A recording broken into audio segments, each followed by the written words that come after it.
So ఆ ఖతర్ దేశంలో oil feeds మీద దాడులు, అక్కడ నుంచి షిప్పులు రాకపోవడం వల్ల మొత్తం ఎల్పిజి ఆగిపోయింది. అందుకని ఏమన్నారు, డొమెస్టిక్ అంటే దేశీయంగా ఇంట్లో మాత్రం ఇస్తాం, కమర్షియల్ సిలిండర్స్ ఇవ్వలేం అని చెప్పారు. అయితే ఇప్పుడు ఏం చేశారు, మన దగ్గర 40% ఉన్న కెపాసిటీని 60%, 70% పెంచారు. అంటే ఓవర్ నైట్ పనిచేస్తూ ఎల్పిజి ఎక్కువ తయారవుతుంది.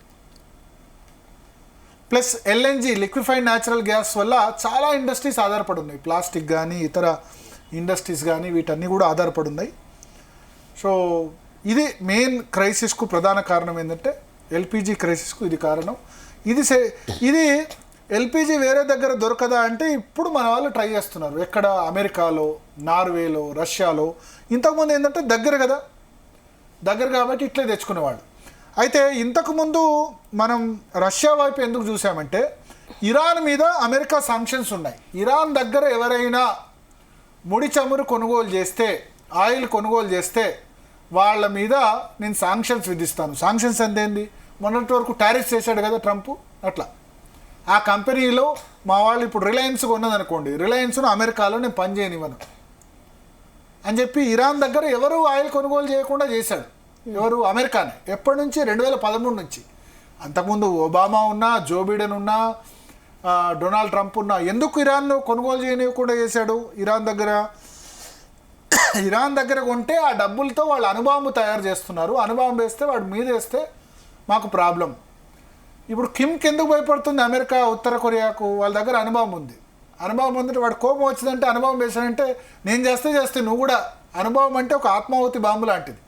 జపాన్ మీద అమెరికా వేస్తే ఏమైంది, హిరోషిమా నాగసాకి కొన్ని అక్కడ ఉన్న వాళ్ళందరూ చచ్చిపోయి కొన్ని జనరేషన్స్, ఒక 50-60 ఏళ్ళు చిన్న మొక్క కూడా మొలవలే. సో ఉత్తర కొరియా దగ్గర అణుబాంబు ఉంది, తయారు చేశారు. నార్త్ కొరియా కిమ్ తయారు చేశాడు. నేను నా జోలికి వస్తే అమెరికా మీద అణుబాంబు వేస్తా అంటాడు. ఇరాన్ను అణుబాంబుకు తయారుకు డబ్బులు కావాలి కాబట్టి వాళ్ళ క్రూడ్ ఆయిలే వాళ్ళకి బిజినెస్. క్రూడ్ ఆయిల్ ఇరాన్ దగ్గర కొనుగోలు చేయకుండా ఉన్నందుకు చాలా దేశాల మీద శాంక్షన్స్ విధించారు. ఎవరిదన్నా ఇరాన్ దగ్గర కొనుగోలు చేస్తే మీ సంగతి చెప్తాను. కానీ ఇరాన్ దగ్గర అయినా కొనుగోలు చేసేవాళ్ళు ఉన్నారు. ఎవరు కొనుగోలు చేస్తారు?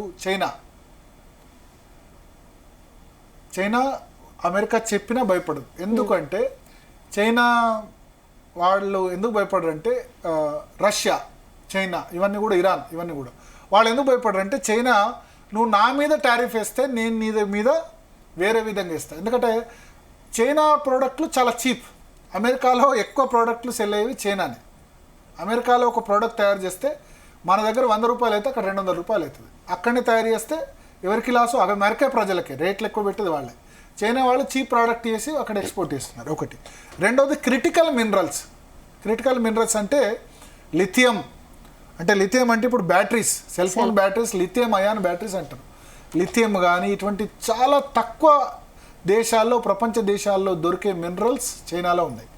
వాళ్ళు ఏం చేస్తారు, అమెరికాను నువ్వు నాకు టారిఫ్ వేస్తే నేను నీ క్రిటికల్ మినరల్స్ ఆపేస్తా. క్రిటికల్ మినరల్స్ ఆపేస్తే ఏంది, యాపిల్ నుంచి మొదలు పెడితే, ఐఫోన్ మొదలు పెడితే అన్నీ కూడా నష్టపోతాయి కదా.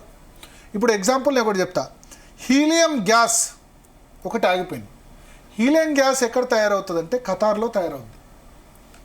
హీలియం గ్యాస్ ఉపయోగం ఏంటంటే ఎంఆర్ఐ స్కాన్ తీస్తాం కదా మన దగ్గర, మ్యాగ్నెట్ రెసొనెన్స్ ఇమేజ్ ఏదో ఉంది. ఆ ఎంఆర్ఐ స్కాన్ను వేడైన తర్వాత చల్లబరిచేందుకు హీలియం గ్యాస్ ఉపయోగిస్తారు. ఈ హీలియం గ్యాస్ ఆగిపోయింది ఇప్పుడు ఈ యుద్ధం వల్ల. ఆగిపోవడం వల్ల ఏం జరిగింది, ఇప్పుడు ఎంఆర్ఐ రేట్లు, స్కాన్ రేట్లు మీరు చూడండి అన్ని చోట్ల పెంచేశారు. ఎందుకంటే ఆ హీలియం గ్యాస్ కొనుగోలు చేయాలి కాబట్టి, తక్కువ ఉంది కాబట్టి దాని రేట్లంతా పెంచేశారు. సో ఇట్లా ప్రపంచం మీద ఒక పరిణామం చేస్తే ఇంకో ఎఫెక్ట్ ఉంటుంది. భారతదేశ రైతులు కనుక ఒక సంవత్సరం సరిగ్గా 2 సంవత్సరాలు పంటలు వండకపోతే మనం రైస్ ఎక్స్పోర్ట్ చేస్తున్నాం, వీట్ ఎక్స్పోర్ట్ చేస్తున్నాం, చాలా ఎక్స్పోర్ట్ చేస్తున్నాం కదా, అవి ఇబ్బంది ఎదురవుతాయి. అట్లా. సో ప్రపంచ దేశాలన్నింటిలో ఒక్కోదానికి ఒక్కో స్పెషాలిటీ ఉంది.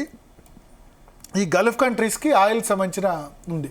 సో చైనా ఎందుకు భయపడదంటే క్రిటికల్ మినరల్స్ వాళ్ళ దగ్గర ఉన్నాయి.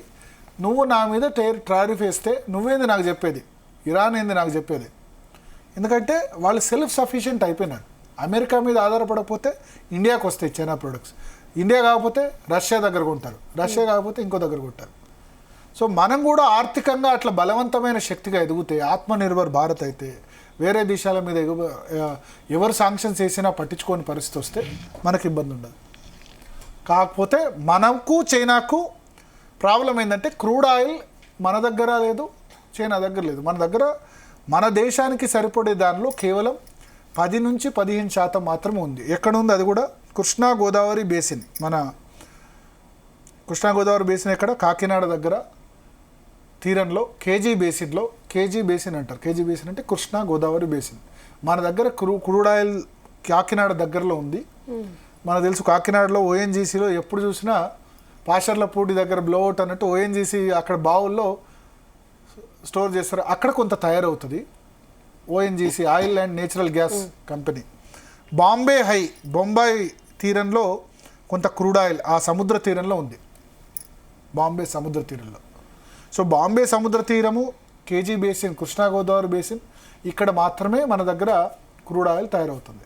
ఇక మిగతావి ఇంటర్నేషనల్ వాటర్స్. బాంబే అంటే బాంబే దగ్గర కొంత ఒక 7-8 కిలోమీటర్ల 7-8 నాటికల్ మైల్స్ తర్వాత ఇంటర్నేషనల్ వాటర్స్, అక్కడ ఎవరికి కూడా హక్కు ఉండదు.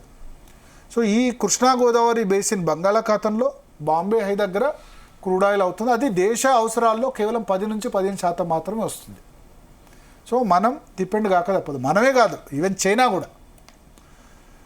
సో చైనా కూడా వేరే దేశాల నుంచి దిగుమతి చేసుకోవాల్సింది. కానీ రష్యాకు ఉన్న అడ్వాంటేజ్ ఏంటంటే రష్యాలో క్రూడ్ ఆయిల్ పుష్కలంగా ఉంది.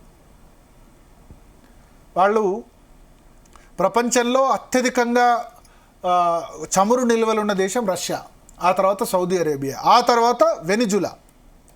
మన వెనిజులాను ఎందుకు అమెరికా ఆక్రమించిందంటే ఆయిల్ కోసం అమెరికా ఆక్రమించింది. వెనిజులాలో ఉంది కానీ ప్రొడ్యూస్ అవుతలేదు, నిక్షేపాలు ఉన్నాయి.